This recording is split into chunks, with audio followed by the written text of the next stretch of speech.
Hey guys, welcome back to my little kitchen.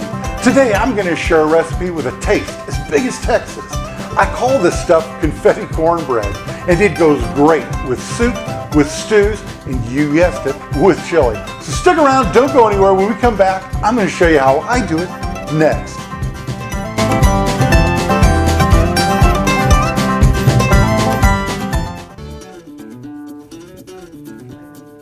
So here we are back in the kitchen, and you see I've got my number 8 up and L knife to slice these jalapenos super thin.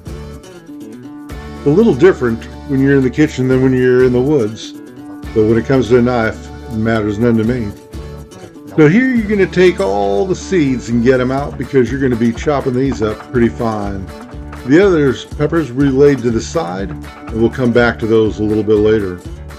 I use a cup of cornmeal and a cup of flour, and for a lot of you here in Texas, you'll say that's not real Texas cornbread, but I beg to differ with you. When you taste this cornbread, you'll see why. In a separate bowl, I mix my wet ingredients, which consist of an egg and a little bit of buttermilk. Get everything nice and stirred up.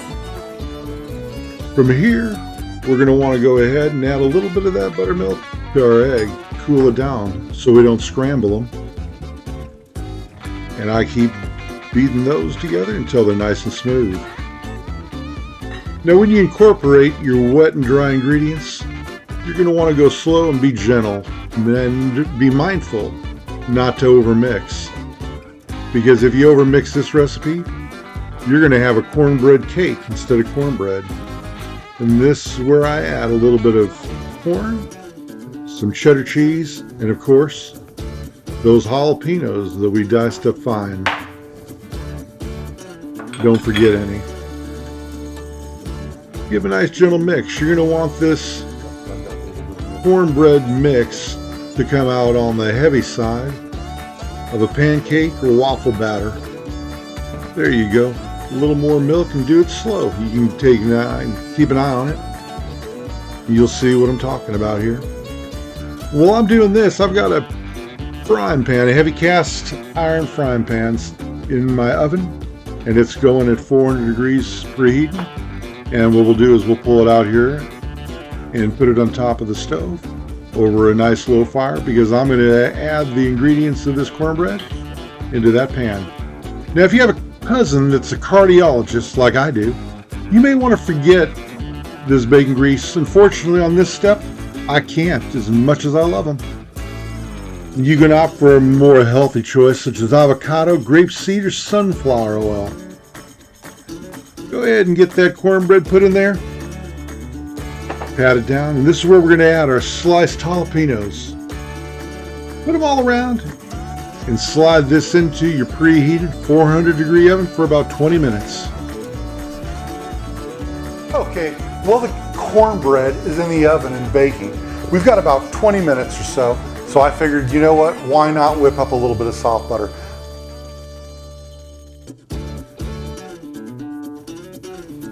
If you're anything like me, you're going to want something that spreads and doesn't tear the cornbread up. So right now I'm going to show you how I do that. It's very, very simple. We're going to start with a stick of butter. And if you use unsalted butter, you can add a little bit of salt. And if you're using salted butter, you don't even need it. I'll whip that up and get it nice and soft, and basically what we're going to do is we're just going to make it as far as adding a little bit of air into the butter.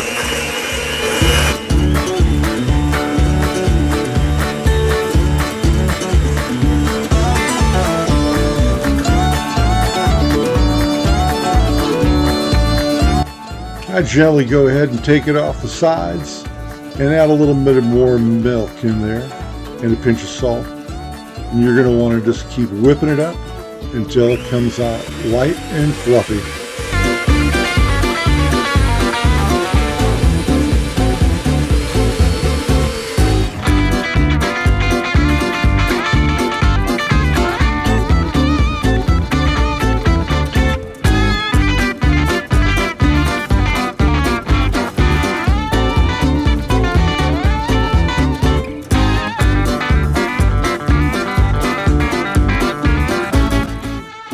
Getting it out of the oven, we're going to want to make sure it's done. And I've got a toothpick here.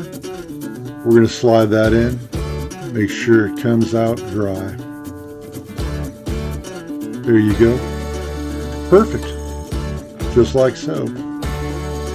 Slide your knife gently around the edge of your cast iron skillet and lather it up with a little bit of butter. We're going to leave that sitting there for 5 minutes or so, and it'll come out nice and easy. And I can tell you, this one looks like she's ready. Hey guys, there you have it. The recipe is quick, simple, easy to make, and it smells and tastes absolutely delicious. Until next time, don't forget to hit that notification bell. Remember to like, share, and subscribe to this channel. To everybody that's already subscribed, a great big Texas thank you to all of you. Until next time, we'll see you back here at Big Daddy's Little Kitchen.